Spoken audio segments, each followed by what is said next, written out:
Designer Hub。前回はアーツ&クラフト運動の話をしましたが、今回は社会主義についてです。はい、モリスは社会主義者としても知られてるよっていう話は前からしてるかなと思うんですけれども、モリスがその社会主義者として、活動するようになっていくわけですね。特に晩年、その背景をちょっと説明するためにイングランドの社会背景についてもう少し説明を追加したいなっていうふうに思います。歴史のお勉強の時間ですか？そうですね、はい、ちょっと頑張ってついてきてほしいなと思うんですけれども、1話で話したことのおさらいも含んでます。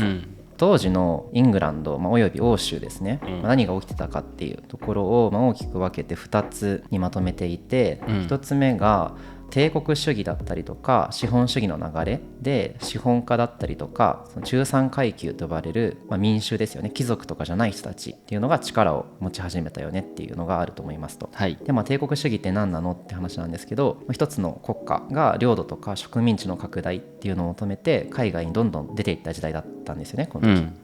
そのことを帝国主義っていうふうに言うんですけれども、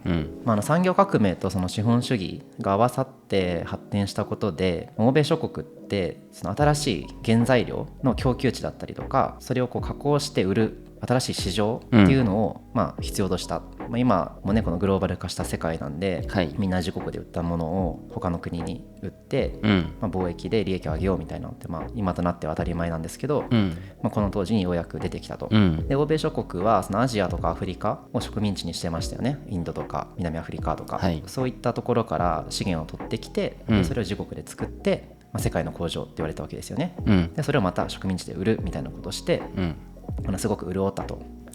で、この19世紀になってからその経済の強さみたいなものが国の強さに直結するようになったわけですよね。王様がもう絶対みたいな時代から変わってきて、その経済を伸ばして国を強くするためには民衆の力が必要だっていう、そういった土台ができてきたと。なんで、民衆、資本家、この辺りが影響力のあるプレイヤーになってきましたよねっていう話です。で、この流れでその今まであまり許されてなかった民衆の政治参加っていうのがどんどん許されていく。貴族だけじゃなくてっていうことですね。みんなの政治になるっていう話ですね。で、2つ目にその世俗化、自由化、ナショナリズムっていうのがあると思ってて、これが流行った、進んでいったっていう。世俗化っていうのは？世俗化って分かりやすく言うと、その宗教的じゃないもの、宗教的ではない、その宗教改革後にその宗教っていうものの影響力が弱まっていったって話をしたと思うんですけど、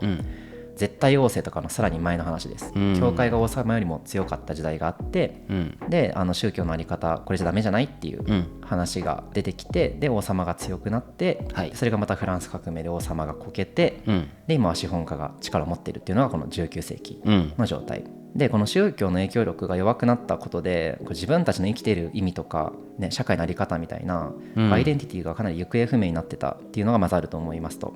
で、さっきも言ったんですけど、フランス革命以降ですね、その自由主義化っていうのが進んで、ナショナリズムが流行ってきたと。ナショナリズムってなんだっけ？ナショナリズムは国家主義って言われる愛国心みたいなものです。自分の国が好きで、僕たちは、ある程度日本人だっていう自覚があると思うんですけれども、これはまさにナショナリズムですよね。オリンピックで応援するみたいな、自分の国を。で、それに加えて、自由主義化ですよね。民衆にもっと自由と力をっていう運動が盛んになっていったと。で、実際にフランス革命を経て初めて国民国家としてのフランスが誕生したわけですけれども、それがめっちゃ強かったんですよね。ナポレオン戦争の話この間したかなと思うんですけど、すごくフランスは強かったと。自分の国のためを思って戦うやっぱり兵隊は強いと。でもナポレオンは失脚しちゃったわけですよね。で、これからどうしようみたいなことを一旦ウィーン体制っていう、ナポレオン以前のものに戻そうっていう流れはありつつ、でもフランスはやっぱ強かったわけですよ。じゃあ自分たちの国はこれからどうあるべきかみたいなことをみんながそれぞれ考えてたっていう、ヨーロッパ諸国がね。民衆の自我が目覚めたみたいな感じなんですかね。そうですそうです。で、そのこれから来る新しい世界、ちょうど近代が始まったばっかりなんで、その世界の在り方っていうのをみんなが考えて、それを政治を通して実行に移そうと世界を変えていくんだと、うんうん、そういった空気感が、あったよねっていうのがすごく大きいと思っていて、特に21世紀日本に住んでいる僕たちからは、ね、なかなか若者の政治参加があんまないよねみたいなことがまさに問題になってますけれども、当時の人たちはもっと政治に対して意欲的で、むしろなんかその手段を政治という手段しか国を変えていくっていうアプローチ方法がない割と緊迫感のある状況の社会だったんじゃないかなって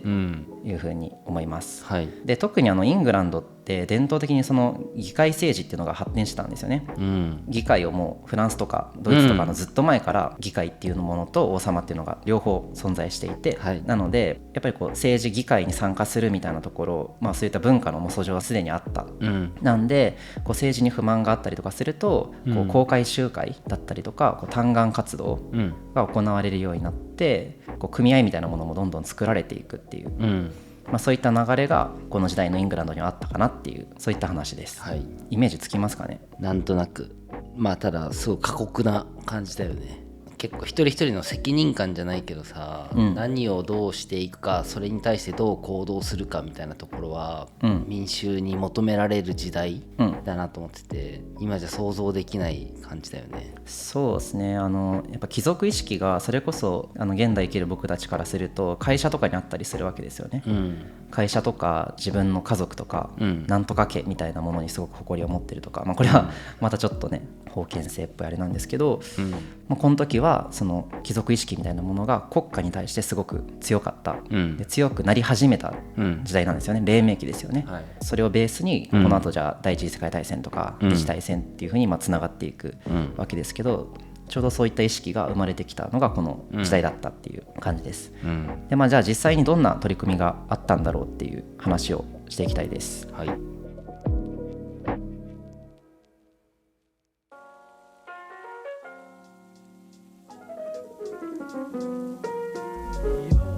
はい、というわけで、19世紀前半のイングランドですね、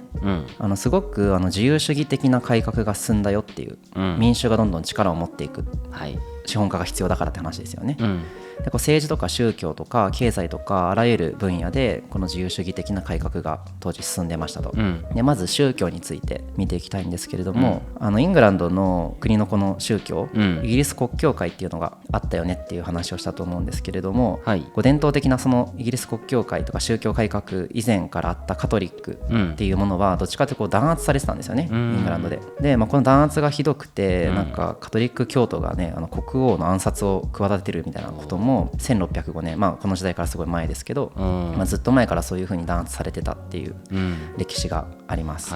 で、議会がついにですねそのカトリック教徒を排除することを目的に、1673年、これも全然まだ前の話なんですけど、審査法っていう法律を作ったんですね、でこれどういう法律かっていうと、カトリック教徒ないしはあれですね、もうそのイギリス国教会に入ってない人っていうのは全員公職、公の職、その偉いポジションですよね、国の、そういったものに就職することができませんよっていう、そういった法律です。国会議員とかにもなれないっていう、っていうのがずっとあったんですけれども、これがやっぱりねそういう時代の流れですよね、宗教による差別なんてダメだっていう風になっていって、1828年19世紀に入って審査法が廃止されて、カトリック教徒以外の、これまだカトリック教徒がやっぱり目の敵にされてたみたいで、最初はカトリック教徒以外だったら異教徒でも大丈夫だよっていう法律が廃止されましたと、でその翌年にようやくカトリックも、カトリック教徒解放法っていう法律ができて、これでようやく全ての宗教の人が国政に関われるようになったっていう、そういった宗教の自由化が進んでましたと。だいぶ変わりましたね。そうですね。だってどれぐらい170年とかかな、200年ぐらいかですねかかってるんで、ようやくそれが変わったっていう感じですね、で、もう一個近代国家といえばですけど、やっぱ選挙法ですよね、選挙法がどんどん改正されていく流れをちょっと見ていきたいと思います、で1832年に第1回の選挙法が改正されます、でこれですね当時腐敗選挙区っていうのが問題になってたらしくて、腐ったですね、腐った選挙区ですね、腐敗選挙区、それどういうものだったかっていうと、今日本でも小選挙区とかっってあるじゃないですか、あれと似た感じでそのエリアですよね、あるエリアに住んでる人口に合わせて、そこから出れる議席の数、議会に出れる人の議席の数っていうのは決められていたと。でそれがなんと16世紀から19世紀の間に変わってないんですよ、そのエリアとその議席の数っていうのが。でこれなんで問題かっていうと、やっぱその産業革命の影響もあって、その地方から都市部に人口がめちゃくちゃ集中したわけですよね、だからすごく過疎化が進んでたりするわけですよ、田舎の方は。なのに議席の数が変わらず、なんかちょっとした人が住んでないのになんか議席の数が5あるみたいな状況が生まれていて、そうなると有権者がめちゃくちゃ少ないんで、簡単に買収することができるっていう、だ楽に当選できるよねみたいな意味で腐敗していた選挙区っていうのがあったんですけど、それが廃止されて、で産業革命によってこの時もすでに資本家が力を持ち始めていたので、そういった人たちが参加できるようになっていって、より公平な選挙に、すごくね大きな一歩として近づいたっていうすごいですねのがあります。ただ全然まだまだ平等な普通選挙とは程遠い状況ですね。でこれが1867年ですね、に第2回選挙法改正が行われます。この年はあれですね、ちょうど江戸幕府が潰れた時ですねなんですけれども、1840年代ですね、この労働者の問題いろいろあったじゃないですか、でやっぱりこの時労働者もまだ選挙権がないっていう状態が続いていて、これに対して選挙権よこせっていう内容をこう盛り込んだ人民憲章っていう嘆願書というか請願書をこう政府に突きつけるみたいな、そういった活動というか運動ですよね、っていうのが起きましたと。これはなんかどうやら史上初のその労働者による組織的な政治運動だったらしいんですけれども、目安箱みたいなものではないのかな。目安箱はなんかアイデアあったら入れてねみたいな感じじゃないですか。っていうよりも、もうちょっとこうデモ行進というか、この要求のめ政府っていうもう少し過激めな運動だと思いますね。なんか日本の江戸時代だとさ、なんか大名行列かなんかにさ訴えて、この人たちがそれに同意してますっていうのをさ偉い人に見せてさ、その場で切られるみたいなのがあったじゃん、それに近いことなのかな。切られたりはないと思うんだけど、でもそうですね、もう少し政治的なただの暴動とかではなく、政治的なアプローチではあると思うんですけれども、でも日本でも似たようなこと起きてますよね、っていう運動の会もあって、都市部の労働階級の人っていうのが、選挙権を得るわけですよね、で初のその労働者出身の議員がここで生まれたりとかします。すごい。で有権者数も200万人、100万人から200万人にこのタイミングで増加するっていう感じですね。で続きまして1884年、第3回の選挙法が改正されます、で女性以外の農業とか鉱山で働く労働者にも選挙権が与えられるようになります。でこれ最初に話した第1回選挙法改正前ですね、この時16万人しか有権者がいなかった、でこれが第3回の後には500万人。めっちゃ増えてるね。めっちゃ増えたと、でこの時のイングランド人口大体2000万人ぐらいだったらしいんで、大体4分の1ですよね、が選挙権あるっていう、まだまだ全然ね普通選挙には程遠いんですが、徐々に普通選挙に近づいていったという流れがありますと、で次に経済の方面ですね、自由貿易、自由貿易主義とかって言いますけど、その自由貿易主義の体制っていうのが整っていきます、これどういうことかっていうと、国とかがその貿易を制限しないってことですね。自由にその民間の人たちが貿易できる体制っていうのを作っていこうっていう流れです、で基本的にそのイングランド以外の国っていうのはその自分たちの国の産業をやっぱ保護するっていう目的で、その自由貿易と逆の保護貿易っていうのをやってたんですよ。鎖国みたいなことなんですか？そうですね、鎖国、例えばじゃあつもまさんの国で作る椅子の方が僕の国で作る椅子よりも安くて質が良かった時に、僕の国の椅子産業って壊滅的な被害を受けるじゃないですか、自由貿易の場合、ただこれを保護貿易にする、つまりつもまさんの国の椅子をうちの国で輸入するときにめちゃくちゃ高い関税をかけるってやると、結局じゃあ僕の国の国民がつもまさんの国の椅子を買うときっていうのは関税分上乗せされちゃうんで、めっちゃ高い椅子になるんですよ、ってなると僕の国の産業を守られますよねっていう、そういったロジックですよね、でこれをどんどん自由化していこうっていう流れがありましたと、で有名なのがその穀物法っていう法律があったんですけど、食べるものの穀物ですね、これが廃止されます。で穀物法ってどういうものだったかっていうと、今言ってたような理由でですね、地主だったりとか、あと農業方面で活躍した資本家ですよね、たちを保護する目的で輸入する穀物にすごい高い関税をかけるっていうことをやってたんですよね。例えばアメリカから来るトウモロコシとかっていうのはめっちゃ高いみたいな、ってことをやってましたと。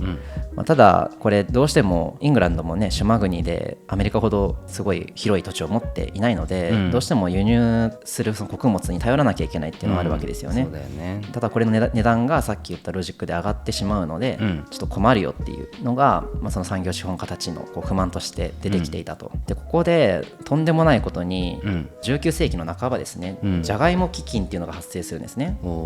で特にアイルランドがすごい被害を出したらしいんですけれども、その主食としてジャガイモにすごく頼り切っていたんですね、アイルランドの人たちっていうのは。でそこでもう飢饉で全然取れないっていう状況が起きてしまって、数年で100から150万人が餓死するっていう一大事になってしまったっていうのがありまして、でこれも穀物法がなければ、その海外から来る食料に頼って全然もっと生き延びれたよねみたいな話が社会問題になって、で1846年についに穀物法が廃止されるっていうことになったりします。であとはその東インド会社、インドの方にイングランドの政府がこれ直居会社っていうんですけど、直令の直、右側が力の直令の直に許す会社って書いて直居会社、これってオランダ東インド会社とかも同じなんですけれども、特にアジア方面の貿易だったりとかをもう独占したんですよ、このイングランドの東インド会社っていうのも。でこれが1833年にその東インド会社の中国貿易の独占権っていうのをなくすっていうことになります。これも本当同じような流れですね。これは国王とか国家行政から許可をもらっている会社だけがその貿易の利益を独占できるっていう